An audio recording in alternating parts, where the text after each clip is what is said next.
चलिए इस वीडियो में हम लोग समझने वाले हैं कोण एवं कोणों के प्रकार। इसी के बारे में हम लोग समझेंगे कि पहले समझ लेते हैं कोण क्या होता है। देखिए दो रेखाएं ना एक बिंदु पर आकर मिल जाए ना तो इस प्रकार से कोण का निर्माण हो जाता है। इनके अंतरिक्ष झुकाव को ही कोण कहते हैं। देखिए यहीं पर जो झुकाव बन रहा है ना, जैसे कि यहाँ पर हम नामकरण कर देते हैं ए मान लेते हैं, यहाँ पे बी, ठीक है, ए बी ओ बी, ठीक है, और ओ ए, दो रेखाएं हैं एक बिंदु पर आकर मिल रही हैं, ठीक है। तो इनके जो अंतरित यहाँ पे झुकाव बन रहा है ना, इसी को थीटा कोण कहते हैं। या फिर इसको इस प्रकार से भी समझ सकते हैं कि मान लेते हैं दो रेखाएं एक दूसरे को प्रतिच्छेद कर दें, ठीक है। जैसे हमने यहाँ पर चलिए ए बी यहाँ पे रेखा ले लिया एक, और यहाँ पे सी डी हमने रेखा ले लिया, ठीक है। ए बी और सी डी दो रेखाएं हैं, एक दूसरे को प्रतिच्छेद कर दी ना, तो अब यहाँ से ना इस बिंदु पर जहाँ पर प्रतिच्छेद किए हुए, अब यहाँ से किन्हीं दो रेखाओं को ले लीजिए, उनके बीच में कोण बनेगा, ठीक है। चलिए मान लेते हैं हमने, चलिए नामकरण कर देते ओ, तो मान लेते हैं यहाँ पे ओ बी और यहाँ पे ओ डी ले रहे हैं ना, तो इनके बीच में भी कोण बनेगा, ठीक है, बना। और यहाँ पर भी लेंगे तो यहाँ पर भी कोण बनेगा। इस प्रकार से कोण बनेगा यदि रेखाएं प्रतिच्छेद करें। तो देखिए दो रेखाएं ना एक बिंदु पर आकर मिल जाए तो इस प्रकार से कोण बन जाएगा। देखिए यह दो रेखाएं यहाँ पर आकर मिले हुए हैं, कोण बन गया, ठीक है। यहाँ पर किरण भी आप समझ सकते हैं, ठीक है, यह किरण है यह वाली, ठीक है, ओ ए किरण है ओ डी किरण है, इनके बीच में क्या बना, कोण बनेगा। जैसे आप यहाँ पे घर के आप अपने घर में भी समझ सकते हैं कि यदि घर का यह आपका फर्श हो गया, ठीक है, और यह घर की आपकी दीवार हो गई, ठीक है, यह मान लेते हैं कि आपके घर की यह दीवार है, यहाँ पे लिख देते हैं, ये मान लेते हैं आपकी दीवार हो गया, यह हो गया आपका फर्श जिस पर टाइल्स लगा रहता है। तो इनके बीच में यदि आप बात करेंगे ना तो 90 अंश का कोण आपका बनेगा, ठीक है। यही होता है इनके अंतरित झुकाव को ही कोण कहते हैं। यदि दो रेखाएं रहें या दो रेखाखंड रहे या फिर दो किरणें रहें तो इस प्रकार से जिस भी बिंदु पर आकर वो मिलेगी ना तो इस प्रकार से कोण का निर्माण होगा। जैसे कि यहाँ पर ओ ए और यहाँ पे ओ बी किरण ही समझ लीजिए, वे दोनों एक बिंदु पर आकर मिली हुई है ना, तो इनके अंतरित झुकाव को क्या कहते हैं, कोण कहते हैं। यहीं पर कोण बन रहा है और यह हमेशा दो रेखाओं के बीच में बनेगा कोण, ठीक है। कोण हमेशा जब भी आप देखेंगे कि दो रेखाएं रहेंगी उनके बीच में ही कोण बनेगा, दोनों एक बिंदु पर आकर मिलती हुई रहनी चाहिए। और दोनों रेखाएं जो है ना, दोनों सरल रेखाएं होनी चाहिए, ठीक है, दोनों सीधी रेखाएं होनी चाहिए। जैसे यहाँ पे ओ बी और ओ ए एकदम सीधी रेखा होनी चाहिए, टेढ़ी मेढ़ी रेखाएं नहीं होनी चाहिए, ठीक है। यह भी क्या है, जैसे आपके दीवार हो गया, दीवार को यदि इस प्रकार से सीधा रेखा की तरह आप खींच देंगे और यहाँ पे फर्श को इस प्रकार से यह भी रेखा समझ लेंगे तो इनके बीच में क्या बनेगा, कोण बनेगा। यह रेखाएं सीधी होनी चाहिए, ये सरल होनी चाहिए। तो बस इसी बात को हम यहाँ पे लिख देते हैं कि कोण क्या होता है, एक बार इसके बारे में लिख देते हैं, फिर हम लोग सभी प्रकार के जो कोण हैं उनके बारे में हम लोग चर्चा करेंगे। हम लोग लिख देते हैं कि दो सरल रेखाओं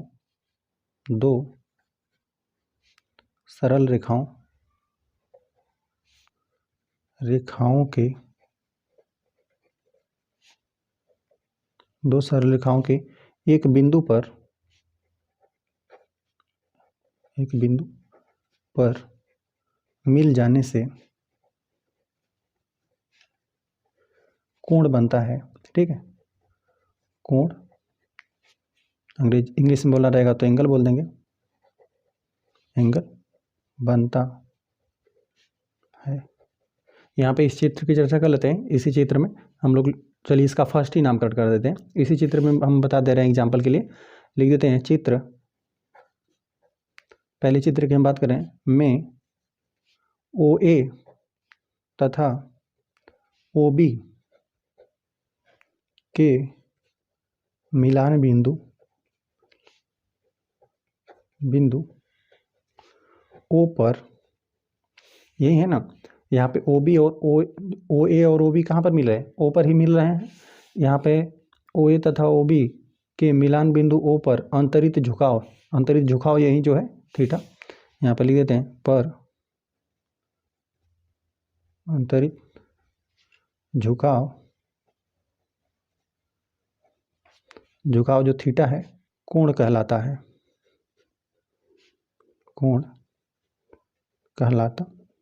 है। कोई भी आपके पास दो सरल रेखाएं होनी चाहिए, वह एक बिंदु पर मिलेंगी तो उनके बीच में जो भी बनेगा कोण बनेगा, ठीक है। उनके बीच में जो भी है झुकाव है ये कोण बनेगा। और यहाँ पे देखिए अभी यही सिर्फ हम तो एग्जांपल के लिए मान लेते हैं, यहाँ पे डेफिनेशन के लिए हमने इतना बता दिया कि इनके जो अंतरित झुकाव इसी को कोण कहते हैं। यहाँ पे इधर भी लेते हैं तभी भी कोण बनता है, ठीक है। यहाँ पे एक बिंदु पर मिल रहे तो यहाँ पर भी तो कोण बन रहा है, ठीक है। तो उसके बारे में हम लोग आगे चर्चा करेंगे। फिलहाल में यही कोण के बारे में डेफिनेशन था। चलिए अब हम लोग कोणों के प्रकार के बारे में समझते हैं। चलिए हमने लिख दिया कि कोणों के प्रकार एवं उनके गुण। हमने पहला लिख दिया कि शून्य कोण। शून्य कोण क्या होता है ना, वह कोण जिसका मान शून्य अंश होता है उसे शून्य कोण कहते हैं। तो देखिए इसको किस प्रकार से समझेंगे शून्य कोण को। जैसे हम यहाँ पे एक सरल रेखा खींच देते हैं, यहाँ पे हमने सरल रेखा खींच दिया और यहाँ पे चलिए ओ नामकरण कर देते हैं ओ, और इसी पर ना जो आपका ए है, ठीक है, ओ ए जो यहाँ पे ओ ए जो है आपका, और ओ बी ओ ए और ओ बी दोनों एक ही रेखा पर स्थित हों तो इस प्रकार से आपका कोण बनेगा या नहीं, है ना। यदि थोड़ा सा भी यहाँ पे ऊपर बनेगा, अभी हम लोग इसके बारे में भी समझेंगे न्यून कोण के बारे में, ठीक है। दोनों रेखाएं क्या हो, जैसे कि ओ बी, ओ ए और ओ बी दोनों रेखाएं एक ही पर हो तो इस प्रकार से शून्यांश का कोण बनता है। यहाँ पे हम लोग लिख देते हैं, यहाँ ओ ए तथा ओ बी एक ही रेखा पर स्थित है, एक ही रेखा पर स्थित है, ठीक है। तब क्या हो जाएगा, तब हम लोग लिख देते हैं इनके बीच का जो कोण है ए ओ बी, कोण ए ओ बी, मतलब इनके बीच में एक तरफ समझ लीजिए कोण बना ही नहीं, ठीक है। दोनों रेखाएं क्या है, एक ही पर है, ठीक है। यहाँ से यदि कुछ यहाँ पे ऊपर रहता तो यहाँ पे कुछ वैल्यू मिलता, लेकिन दोनों रेखाएं क्या है, एक ही पर है, इसलिए यहाँ पे ए ओ बी यह कोण आपको कितना मिला, यह शून्यांश का होगा, ठीक है। तो यहाँ पे इसको चांदा पर मापेंगे तो दोनों क्या रहेगा, एक ही लाइन पर रहेगा, मतलब ये शून्यांश है, ये ओ बी का मान कितना, शून्यांश बना। चलिए अब न्यून कोण के बारे में हम लोग समझते हैं। न्यून कोण क्या होता है ना, 0 अंश से अधिक तथा 90 अंश से कम कोण को न्यून कोण कहते हैं, है ना। इसमें कह रहा है कि ना ही शून्य अंश होना चाहिए और ना ही 90 अंश होना चाहिए। देखिए यहाँ पर हम चादर में बता देते हैं, एक आपकी जो किरण रहे वह इस पर होनी चाहिए और यहाँ पे 90 अंश से कम होनी चाहिए, है ना। 90 अंश से कम, साथ साथ दोनों एक पर भी नहीं होना चाहिए, है ना।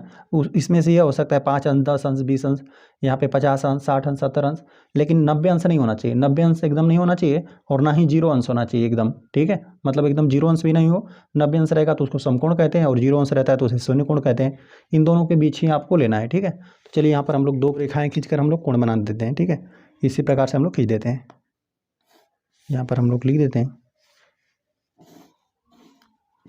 चलिए यहाँ पर हम लोग नामकरण कर देते हैं, यहाँ पे ए, यहाँ पे ओ, यहाँ पे हो गया बी। इसको नापेंगे तो 0 अंश से अधिक और 90 अंश के बीच में है, हमने इस प्रकार से बनाया हुआ है। अब इनका अंतरित झुकाव है, इसी कोण की हम बात कर रहे हैं फिलहाल में, ठीक है। यदि इसकी बात करते हैं तो वो कुछ, यदि इस कोण की बात करते हैं तो वो बृहद कोण का नहीं लगता, ठीक है। हम लोग इसी कोण की बात कर रहे हैं, ठीक है। यहाँ पे यह ए है, ए ओ, और यहाँ पे ओ बी, ठीक है। यहाँ पर मिल रहे हैं तो यही जो कोण है यह 0 अंश भी नहीं होना चाहिए, साथ साथ 90 अंश भी नहीं होना चाहिए, है ना। और इनके बीच में ही रहेगा तो इसी कोण को क्या कह देंगे, न्यून कोण। यहाँ पर हम लोग लिख देते हैं कोण, यहाँ पे 90 अंश है, मतलब 0 अंश से इसको अधिक होना चाहिए, 0 अंश से बड़ा होना चाहिए। नाम यहाँ पे लिख देते हैं, ये बड़ा का चिन्ह है, और यहाँ पे कोण हम लोग बना देते हैं कोण ए ओ बी, जो यहाँ पर कोण बना हुआ है। और यहाँ पे ये 90 अंश से छोटा हो, ठीक है। यह बता रहा है ना, यह चिन्ह बता रहा है ना कि 0 अंश से यह बड़ा है, ठीक है। ये जो आपका कोण का वैल्यू है ए ओ बी, यह बड़ा है 0 अंश से, लेकिन यहाँ पे 90 अंश से, यहाँ पर यह बता रहा है ना कि 90 अंश से क्या है, यह कोण छोटा है। तो यही होता है न्यून कोण, 0 अंश और 90 अंश के बीच में होना चाहिए। जैसे अब लिखना रहेगा तो आप जैसे में लिख सकते हैं, जैसे में हो जाएगा 30 अंश हो गया, 40 अंश, 50 अंश, 35 अंश, है ना, 88 अंश, इस प्रकार से कोई भी हो गया। बस 0 अंश और 90 अंश नहीं होना चाहिए, इसके बीच में आप कोई भी मान लिख सकते हैं ना। तो यही सब हमने लिख दिया, यही सब न्यून कोण है। अगला हमने लिख दिया समकोण। समकोण क्या होता है, 90 अंश का कोण समकोण कहलाता है, ठीक है। 90 अंश का कोण होना चाहिए, यहाँ पर 90 अंश का कोण बने। मान लेते हैं यहाँ पर ए ओ आपकी एक किरण थी या रेखा समझ लीजिए, ठीक है। और यहाँ पे बी, ओ ए और ओ बी इस प्रकार से दो रेखाएं हैं और यहाँ पे ओ बिंदु पर मिल रही हैं और इनके बीच में यदि 90 अंश का कोण बनेगा तो यही कोण क्या कहलाता है, समकोण कहलाता है। यहाँ पर हम लोग लिख देते हैं कोण ए ओ बी, ये एकदम ठीक 90 अंश होना चाहिए, ठीक है। ए ओ बी यह जो कोण बन रहा है एकदम ठीक 90 अंश यह होना चाहिए। चलिए अब आगे आ जाते हैं हम लोग अधिक कोण। अधिक कोण क्या होता है, 90 अंश से अधिक और 180 अंश से कम के कोण को अधिक कोण कहते हैं। ना ही वो 90 अंश का होना चाहिए, ना ही 180 अंश का होना चाहिए, है ना। 180 अंश का रहेगा तो उसके सरल कोण बोल देते हैं, या ऋजु कोण भी इसको बोल सकते हैं। तो 90 अंश का भी नहीं होना चाहिए, नहीं तो उसे क्या बोल देंगे, समकोण बोल देंगे। 180 अंश का रहता है तो उसे ऋजु कोण या सरल कोण बोलते हैं। तो यहाँ पे 90 अंश और 180 अंश के बीच में ही वो कोण होना चाहिए, ठीक है। चलिए यहाँ पर हम बनाते हैं इस प्रकार से, यहाँ पे हमने इस प्रकार से बनाया हुआ है ना कि 90 अंश से अधिक ही कोण है, ठीक है। यहाँ पे हम नामकरण कर देते हैं, यहाँ पे चलिए ओ नामकरण कर देते हैं, यहाँ पे ए और यहाँ पे बी हम नामकरण कर देते हैं। यहाँ पर जो यह कोण बन रहा है ना, 90 अंश से अधिक है और 180 अंश से कम है, ठीक है। हम लोग लिख देते हैं 90 अंश से यह बड़ा होना चाहिए, यह वाला कोण, कोण जो है ए ओ बी बड़ा हो, लेकिन 180 अंश से क्या हो, छोटा हो, ठीक है। यहाँ पे ये बड़ा छोटा का चिन्ह है, ठीक है। इसके जो जिधर चिड़िया का मुंह खुला रहता है वो बड़ा रहता है और जिसकी तरफ नहीं रहता है वो छोटा रहता है। तो यहाँ पे यह बड़ा है, यह छोटा है, ठीक है। 90 अंश से बड़ा होना चाहिए, 180 अंश से यह छोटा होना चाहिए, ठीक है। आप जैसे में लिखना रहेगा तो जैसे में हम लोग लिख सकते हैं, जैसे में यहाँ पे लिख देते हैं। चलिए 110 अंश भी हो जाएगा, 90 अंश है तो 110 भी 105 भी सब इसी में आ जाएगा, ठीक है। चलिए हम लोग लिख देते हैं 100, चलिए 5 अंश ही लिख दिए। 120 अंश भी हम लोग लिख सकते हैं, 130 अंश भी इस प्रकार से होना चाहिए, 180 अंश से कम ही रहना चाहिए। आप 150 अंश भी लिख सकते हैं, है ना, 180 अंश नहीं होना चाहिए, ठीक है। 179 रहेगा तो हो जाएगा 179 अंश, ठीक है। यहाँ पे 179 अंश है ना, तो यह भी रहेगा इसी में, ठीक है। यह अधिक कोण ही कहलाएगा। 90 अंश और 180 अंश के बीच के सभी कोण क्या कहलाएंगे? अधिक कोण कहलाते हैं। इस प्रकार से हमने बता भी दिया कि ए ओ बी जो भी आपका कोण रहे, ठीक है, जो भी आपका दो यहाँ पे दो रेखाओं के बीच में अंतरित झुका हुआ वो क्या रहे? 90 अंश भी ना रहे, ना ही 180 अंश रहे, इनके बीच में जो भी रहेगा तो उसे क्या बोल देंगे? अधिक कोण कह देंगे। चलिए यहाँ पर आ जाते हैं सरल कोण। सरल कोण क्या होता है? 180 अंश का कोण सरल कोण कहलाता है। सरल कोण या इसको आप ऋजु कोण भी कह सकते हैं, ठीक है। इसी को यहाँ पे लिख देते हैं, ऋजु कोण भी इसी को कहते हैं, है ना, ठीक है। 180 अंश होना चाहिए। चलिए यहाँ पर हम बनाते हैं और यहाँ पर एक रेखा करके ही हम बना देते हैं, ठीक है। यहाँ पे इस प्रकार से हमने खींच दिया और यहीं पर बना देते हैं हम। मान लेते हैं यहीं पर आपका ओ बिंदु है, ठीक है, ओ ए। यहाँ पे ओ ए आपकी रेखा है, यहाँ पर आपको ओ बी रेखा है, तो यहाँ पर जो कोण बनेगा, यहाँ पे ओ बी और यहाँ पे ओ ए इसी पर आकर मिल रहे हैं, ठीक है। तो यहाँ पर जो कोण बनेगा 180 अंश बनेगा, ठीक है।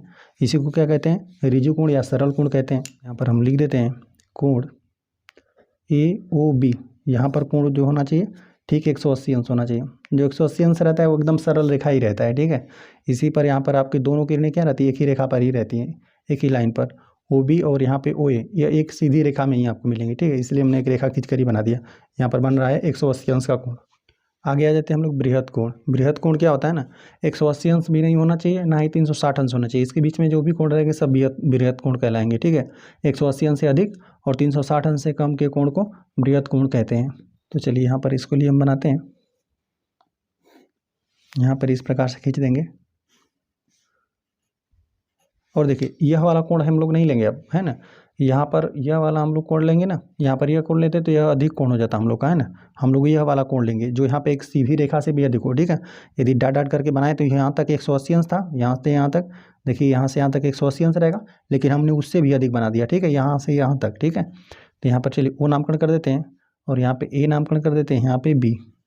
तो यहाँ पे जो कोण बन रहा है ना ए ओ बी, इस कोण की हम बता दें कि हम किस कोण की बात कर रहे हैं। हम इस कोण की नहीं बात कर रहे हैं, ठीक है, इस वाले कोण की। यह वाला कोण क्या है? बृहद कोण कहलाएगा। 300 यहाँ पे 180 और 360 अंश के बीच में यह होना चाहिए, ठीक है। हम लोग लिख देते हैं यहाँ पे 180 अंश, 180 अंश रहेगा। 180 अंश से इसको बड़ा रहना है, ठीक है। ये कोण ए ओ बी की बात कर रहे हैं, लेकिन यह 360 अंश से छोटा हो। यदि वहीं हम लोग एग्जाम्पल की बात करें, जैसे किसको हम लोग बोलेंगे, बस यहाँ पे 180 अंश से अधिक हो जाए, 190 अंश बोल सकते हैं, ठीक है। यहाँ पे 185 भी रहेगा, ठीक है, 185 हो गया, 200 हो गया, 200 अंश हो गया, 270 हो गया। इस प्रकार से ये सभी कोण क्या है? बृहद कोण कहलाएंगे। चलिए अब समझ लेते हैं पूर्ण कोण या इसे संपूर्ण कोण भी कहेंगे। 360 अंश का कोण संपूर्ण कोण कहलाता है या पूर्ण कोण भी कह सकते हैं इसको। तो एकदम ठीक 360 अंश का होना चाहिए। तो देखिए इसको किस प्रकार से बनाएंगे। यहाँ पर हम एक ही रेखा खींच देते हैं, ठीक है। एक ही रेखा पर आपकी दोनों रेखाएं, यहीं पर मान लेते हैं यह ओ है और यहीं पर आपकी रेखा है, दोनों रेखाएं आपकी एक ही पर है, ठीक है। यहाँ पर लिख देते हैं ओ ए भी है और ओ बी, दोनों एक ही रेखा पर है। लेकिन तो देखिए ओ ए और ओ बी जो रेखाएं हैं दोनों एक ही पर है, लेकिन यह इस प्रकार से है ना कि यहाँ से यहाँ तक का कोण यहाँ पर हम लोग पूरा लेंगे। कोण यहाँ पर यहाँ से यहाँ तक पूरा कोण है, ठीक है। पहले यहाँ पे रेखा है ना, जैसे कि 0 अंश था, फिर 90 अंश हुआ, फिर 180 अंश हुआ। इस प्रकार से घूमते घूमते फिर यहीं पर दोनों रेखाएं आकर मिल गई, ठीक है। ओ ए और ओ बी दोनों पर एक ही पर आकर मिल गया ना यहाँ पे। ये पूरे कोण को कहते हैं संपूर्ण कोण कहते हैं, ठीक है। यहाँ पर हम लोग लिख देते हैं कोण ए ओ बी, यह पूरा संपूर्ण कोण कितना है? 360 अंश का होता है। तो हमने समझ लिया कि पूर्ण कोण क्या होता है, ठीक 360 अंश का कोण होना चाहिए। चलिए आ जाते हैं पूरक कोण। पूरक कोण क्या होता है ना, दो कोण रहेंगे, दोनों कोणों का योगफल 90 अंश होना चाहिए, ठीक है। हमने लिख दिया पूरक कोण। जिन दो कोणों का योग 90 अंश होता है उनको एक दूसरे का पूरक कोण कहते हैं। जैसे कि यहाँ पर ना दो कोण होना चाहिए, यदि वो हम लोग को बता देगा कि पूरक कोण है वह दोनों कोण आपस में ना, तो उन दोनों कोणों को जोड़ने पर कितना आना चाहिए? 90 अंश आना चाहिए। जैसे देखिए हम कोई यहाँ पर कोण लिख दें, चलिए एग्जाम्पल के लिए फर्स्ट हम लोग समझते हैं 60 अंश लिख देते हैं। 60 अंश का पूरक कोण क्या बनेगा? पूरक कोण 60 अंश का पूरा कोण हमें ज्ञात करना है, तो हमें पता है कि दोनों कोणों को जोड़ने पर कितना 90 अंश होना चाहिए। तो यहाँ पे 90 अंश में से हम 60 घटा देंगे तो हम लोग को वो पता चल जाएगा, ठीक है।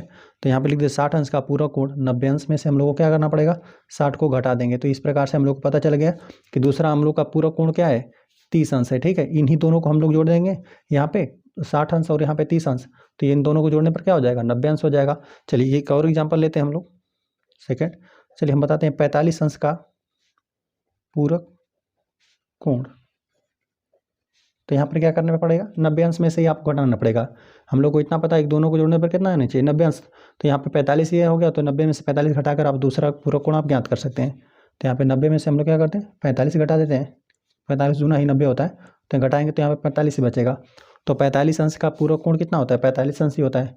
45 अंश जोड़ेंगे तभी भी 90 अंश होगा। यही है, जिन दो कोणों को जोड़ने पर 90 अंश हो उन्हें कहते हैं पूरक कोण कहते हैं। जिन दो कोणों की बात होगा, ठीक है, दो कोणों का योग 90 अंश रहे उसे पूरक कोण कहते हैं। एक कोण यदि आपको ज्ञात रहेगा, दूसरा आप 90 अंश में से घटाकर ज्ञात कर लेंगे, इससे कोटि पूरक भी इसको बोलते हैं, ठीक है। यहाँ पे चलिए समपूरक कोण है। अब समपूरक कोण क्या होता है, अभी यहीं पर दो ही कोण रहेंगे लेकिन इनका योगफल अब 90 अंश ना होकर 180 अंश रहेगा, ठीक है। समपूरक कोण क्या होता है, जिन दो कोणों का योग 180 अंश होता है उनको एक दूसरे का समपूरक कोण कहते हैं, ठीक है। अब इसमें क्या रहेगा, हम लोग वो एक यदि ज्ञात रहेगा तो दूसरा ज्ञात करने के लिए क्या करेंगे, 180 अंश में से घटा लेंगे। बस इतना होना चाहिए कि जो भी दो कोण रहे उनको जोड़ने पर कितना अंश मिलना चाहिए, 180 अंश। जैसे मान लेते हैं 100 अंश का ही ज्ञात करके दिखाते हैं। देखिए 100 अंश का लिख देते हैं समपूरक कोण। समपूरक कोण कितना हो जाएगा, इसके लिए क्या करना पड़ेगा, 180 में से आपको 180 अंश में से इसको घटाना पड़ेगा। 180 अंश में से हम लोग 100 अंश को घटा दें तो हमको पता चल जाएगा कि दूसरा कितना रहना चाहिए, 80 अंश। मतलब देखिए यहाँ पे 100 अंश और यहाँ पे 80 अंश, इन दोनों का योगफल कितना है, 180 अंश है। इन दोनों कोणों का योगफल कितना है, 180 अंश है। तो यह दोनों कोण आपस में क्या है, संपूरक कोण है। और पहले से ही हम लोग को ज्ञात रहेगा कि संपूरक कोण है, तो एक कोण यदि ज्ञात है दूसरा ज्ञात करना है तो हम लोग क्या कर देंगे, 180 अंश में से घटा के उसको हम लोग ज्ञात कर पाएंगे। तो इसी प्रकार से होता है संपूरक कोण, दो कोणों का योग 180 अंश होता है। तो यही हो गया आपका संपूरक कोण। चलिए आसन्न कोण क्या होता है, यहाँ पे दो कोण आसन्न कोण होंगे, यदि इनमें दो गुण होना चाहिए, दो कोणों की बात होगा। दो कोण आसन्न कोण कब कहलाएगा, उनका एक ही शीर्ष बिंदु हो, मतलब ना कि जो दोनों कोण हो एक ही बिंदु पर बने, ठीक है, एक ही बिंदु पर बने और उनकी एक भुजा उभयनिष्ठ हो, उनमें एक भुजा भी उभयनिष्ठ होना चाहिए। चलिए हम बनाकर आपको दिखाते हैं किस प्रकार से होगा। देखिए इसी प्रकार से हम बना देते हैं, इस प्रकार से।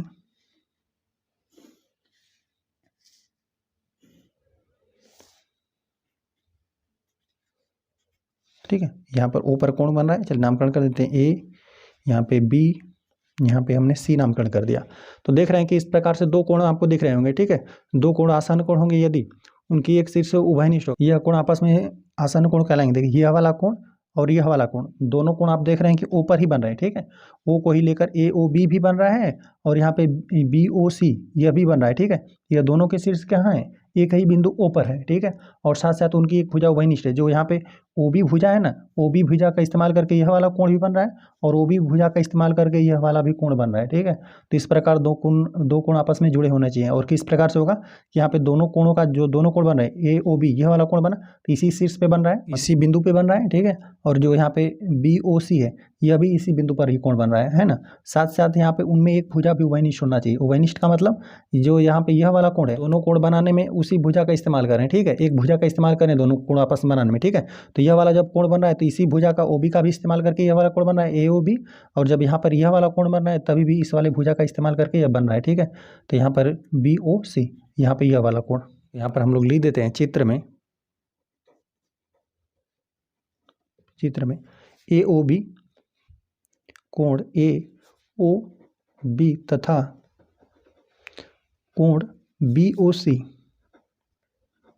आसन्न कोण है, आसन्न कोण है। और हमने कारण बता दिया क्यों है, क्योंकि यहाँ पर ओ बी भुजा का इस्तेमाल इस कोण को भी बनाने में हो रहा था, ओ बी भुजा का इस्तेमाल इस कोण को भी बनाने में हो रहा था, और साथ साथ एक ही बिंदु पर एक ही शीर्ष पर दोनों कोण आपस में बन रहे थे, ठीक है। ओ ही शीर्ष पर यह वाला भी कोण बन रहा था, ओ शीर्ष पर यह वाला कोण ए ओ बी भी बन रहा था, बी ओ सी भी बन रहा था। तो यही हो गया आपका आसन्न कोण। चलिए अगला पॉइंट हम लोग रेखीय युग्म समझ लेते हैं। रेखीय युग्म क्या होता है, यदि दो आसन्न कोणों का योग 180 अंश हो तब वह रेखीय युग्म कहलाता है। रेखीय युग्म कब कहलाएगा, पहले तो आसन्न कोण का उसमें गुण होना चाहिए। मतलब यहाँ पे यदि दोनों कोण बन रहे हैं ना तो दोनों कोणों में एक ही शीर्ष से बनना चाहिए और साथ साथ उनमें एक भुजा उभयनिष्ठ भी हो, है ना, और यहाँ पर योग कितना होना चाहिए 180 अंश, तब वह रेखीय युग्म कहलाता है। देखिए हम यहाँ पे फिगर इसका बनाते हैं। यहाँ पे पहले तो हम लोग एक सीधी रेखा पर ही बना देते हैं ना, यहीं पर मान लेते हैं कोई हम लोग का बिंदु हो जाएगा, है ना, तभी 180 अंश होगा। चलिए, और यहाँ पर हम लोग इस प्रकार से कोई यहाँ पे हम लोग यहीं पर हम लोग एक किरण खींच देते हैं। चलिए, और यहीं पर आपका बिंदु O है, ठीक है। एक कोण आपका यह बनेगा और दूसरा कोण यह बनेगा, है ना। इसमें आसन्न कोण का गुण का फलन हो रहा है कि नहीं। देखिए यहाँ पर हम लोग देख रहे हैं कि जब यह वाला कोण बन रहा है, जब यह वाला कोण, तो देख रहे हैं कि यहाँ पर इसमें यह वाली जो भुजाएं नामकरण कर देते हैं A, यहाँ पे B और यहाँ पे C नामकरण कर देते हैं। तो जो यहाँ पे OB भुजा है उस भुजा का इस्तेमाल इस कोण को भी बनाने में हो रहा है और OB भुजा का इस्तेमाल इस कोण को भी बनाने में हो रहा है ना। तो यहाँ पे यह OB उभयनिष्ठ है, साथ साथ O बिंदु भी यहाँ पे जो शीर्ष है वो भी उभयनिष्ठ है ना। इस शीर्ष का इस्तेमाल इस कोण को भी बनाने में हो रहा है, इसी शीर्ष का इस्तेमाल इस कोण को भी बनाने में हो रहा है ना। तो आसन्न कोण का इसमें नियम, मतलब आसन्न कोण के गुण का फॉलो इसमें हो रहा है, ठीक है।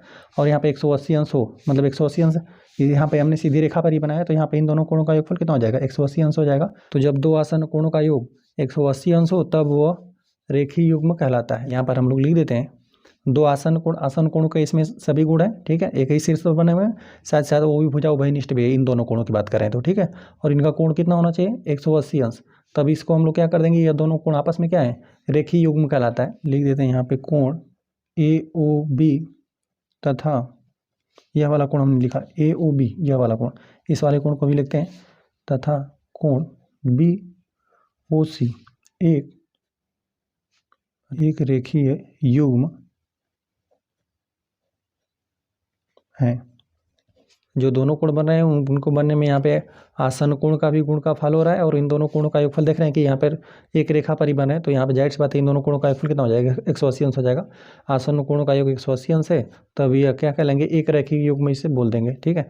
तो ये हो गया रेखीय युग्म। यहाँ पर यह एक प्रमेय भी यह होता है ना, यदि जब दो आसन्न कोणों का योगफल 180 अंश हो जाता है तो जो अउभयनिष्ठ भुजाएं वो एक रेखा बनाती हैं। यदि एक रेखा पर यहाँ पर कोई किरण खड़ी हो ना, तो इस प्रकार से बने दो आसन्न कोणों का योगफल 180 अंश होता है। तो ये होता है रेखीय युग्म। चलिए यहाँ पर अब आ जाते हैं हम लोग शीर्षाभिमुख कोण पे। शीर्षाभिमुख कोण क्या होता है, जब दो रेखाएं एक दूसरे को प्रतिच्छेद करती हैं तो शीर्षाभिमुख कोणों के दो युग्म बनते हैं। देखिए हम यहाँ पर बनाते हैं दो, जब यहाँ पे रेखाएं एक दूसरे को प्रतिच्छेद कर देंगी ना, इस प्रकार से हम बना देते हैं, किसी प्रकार से बना दीजिए, बस दो रेखाएं एक दूसरे को प्रतिच्छेद करती होनी चाहिए, ठीक है। चलिए यहाँ पर हम लोग नामकरण कर देते हैं, यहाँ पे मान लेते हैं यह AB रेखा है और यहाँ पर हम लोग CD नामकरण कर देते हैं, C, इसको हमने D नामकरण कर दिया। यहाँ मान लेते हैं O बिंदु पर एक दूसरे को प्रतिच्छेद कर दी, तो शीर्षाभिमुख कोण कौन कहलाएंगे। देखिए दो युग्म बनेगा, युग्म मतलब जोड़ा होता है, तो देखिए इसका ये इस वाले कोण का ना शीर्षाभिमुख कोण यह वाला कोण कहलाएगा, ठीक है। और इसकी बात करेंगे तो यह वाला कहलाएगा, ये आपस में कहलाएंगे शीर्षाभिमुख कोण, इसीलिए यहाँ पे युग्म बोला हुआ है। तो यह इस वाले कोण का इस वाले कोण को आपस में बोलेंगे शीर्षाभिमुख कोण, इस कोण का यह वाला, इस वाले कोण का यह वाला, यह दोनों आपस में शीर्षाभिमुख कोण बने, ठीक है। और जो यहाँ पर एक कोण बना है यह वाला, इसको हम यहाँ पे डबल लाइन मार देते हैं इस प्रकार से, तो यह जो है यह कोण है, यह आपस में शीर्षाभिमुख कोण है। इस प्रकार से जब भी रेखाएं प्रतिच्छेद करती है ना तो दो आपस में शीर्षाभिमुख कोण बनते हैं, ठीक है।